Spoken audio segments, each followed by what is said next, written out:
My dear students, welcome to chemistry class. अभी हम लोग इलेक्ट्रोकेमिस्ट्री स्टडी कर रहे थे। फर्स्ट लेक्चर में आपने स्टडी कर लिया था मोलर कंडक्टिविटी के बारे में। अब हम लोग स्टडी करने वाले हैं factors affecting the molar conductivity. Factors affecting affecting molar conductivity. ये नंबर ऑफ फैक्टर्स होते हैं जिस पर मोलर कंडक्टिविटी डिपेंड करता है। उसमें से एक है nature of electrolyte. My dear students, electrolyte दो तरह के होते हैं। एक स्ट्रॉन्ग इलेक्ट्रोलाइट होता है जो कम्प्लीटली आयोनाइज्ड होता है, और एक वीक इलेक्ट्रोलाइट होता है जो कि फीबली आयोनाइज्ड होता है, पार्शियली आयोनाइज्ड होता है। इसका वैल्यू हाई आएगा और इसका वैल्यू क्या होगा, इसके रिस्पेक्ट में लो होगा। तो नेचर ऑफ इलेक्ट्रोलाइट पर डिपेंड करता है। दूसरा फैक्टर होता है टेम्परेचर। टेम्परेचर एक ऐसा इंपॉर्टेंट फैक्टर है कि टेम्परेचर आप बढ़ाते हैं तो डिसोसिएशन तेज़ी से होता है, और इस कारण से मोलर कंडक्टिविटी जो होगा, मोलर कंडक्टिविटी भी इंक्रीज करेगा। तो ये दूसरा फैक्टर है। और तीसरा जो फैक्टर होता है, थर्ड फैक्टर, वह है कॉन्सेंट्रेशन। और ये काफ़ी इम्पॉर्टेंट फैक्टर है, कॉन्सेंट्रेशन और dilution. The variation of molar conductivity The variation of molar conductivity with concentration for a strong electrolyte is given by Debye-Huckel-Onsager equation. Molar conductivity is equal to molar conductivity at infinite dilution minus B root C. This formula was given by Debye-Huckel. B is the constant. B जो होता है यहाँ constant है, और ये जो constant है depending on the nature of the solvent, temperature, ये सब पर डिपेंड करता है। C is the molar concentration of electrolyte. C is the molar concentration of electrolyte. Molar concentration of electrolyte. Molar concentration of electrolyte and this is the limiting molar conductivity at infinite dilution और zero concentration. Limiting molar conductivity के नाम से जाना जाता है। Molar conductivity at infinite dilution, limiting molar conductivity, molar conductivity, molar conductivity. Now the molar conductivity of a strong electrolyte increases with dilution because interanic attraction decreases.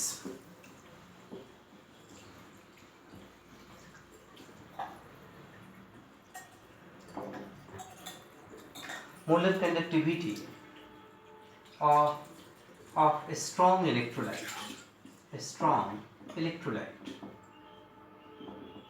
increases with increase in dilution, increase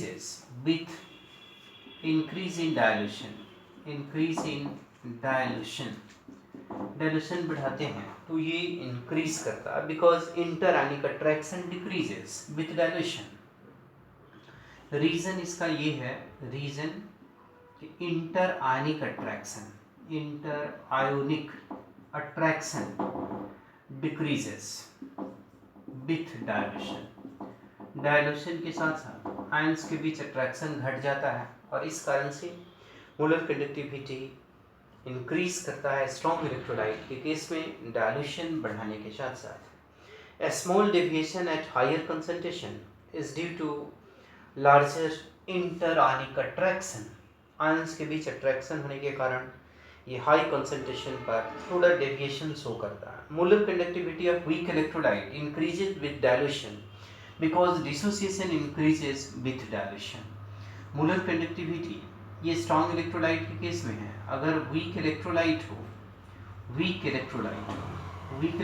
के case में क्या होता है, increase करता है अगर आप dilution बढ़ाते हैं तो। ये दो पॉइंट है जिसको ध्यान रखना है। एक ये पहला पॉइंट है और ये दूसरा पॉइंट है। मोलर कंडक्टिविटी वीक इलेक्ट्रोलाइट हो या स्ट्रॉन्ग इलेक्ट्रोलाइट हो, स्ट्रॉन्ग इलेक्ट्रोलाइट हो, दोनों ही केस में इंक्रीज करेगा डायल्यूशन के साथ। डायल्यूशन बढ़ेगा तो इस केस में रीजन अलग है। डिसोसिएशन इंक्रीज करता है डायल्यूशन के साथ, रीजन डिसोसिएशन होता है। Dissociation increases with dilution. Dilution बढ़ने के साथ साथ dissociation भी increase करता है. Now we will study effect of dilution. Effect of dilution. तो dilution का this is the very important point. Effect of dilution. Effect of dilution. My dear students, conductance, molar conductivity, equivalent conductivity, all this directly proportional होगा dilution का. Dilution बढ़ाएंगे तो ये सारे तीनों चीज़ बढ़ेंगे. लेकिन एक चीज़ ध्यान में रखना है नोट में कि कप्पा को कंडक्टिविटी कहा जाता है. Kappa decreases with increase in dilution, decreases with dilution. Dilution बढ़ता है तो कप्पा का वैल्यू घटता है. तो this is the remarkable point here. Now we will study the graph between the molar conductivity and root सी.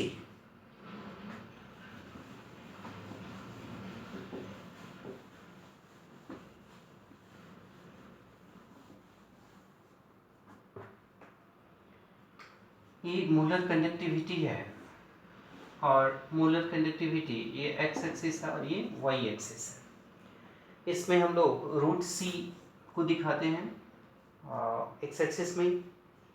तो इसका जो प्लॉट आता है उस तरह का प्लॉट होगा. ये स्ट्रॉन्ग इलेक्ट्रोलाइट के केस में होगा KCl. KCl is the strong electrolyte.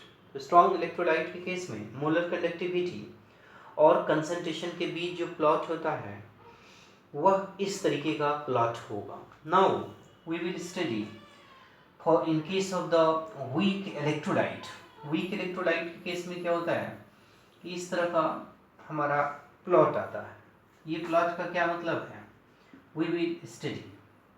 इस तरह का प्लॉट आता है इन case of the weak electrolyte like acetic acid. Acetic acid is organic acid and it is feebly ionized in water and therefore it is a weak acid. ये weak acid होता है. तो molar conductivity और root सी के बीच अगर graph हम लोग खींचते हैं गिवन कंसंट्रेशन तो ये प्लॉट जो होगा वो इस तरह का प्लॉट होगा. यहाँ लिमिट है कंसंट्रेशन टेंड्स टू 0. तो molar conductivity at infinite dilution के बराबर होता है. अगर लिमिट हम लोग लें कि C tends to 0 then molar conductivity will be equal to molar conductivity at infinite dilution, that is limiting molar conductivity for weak electrolyte. It is for weak electrolyte. Weak electrolyte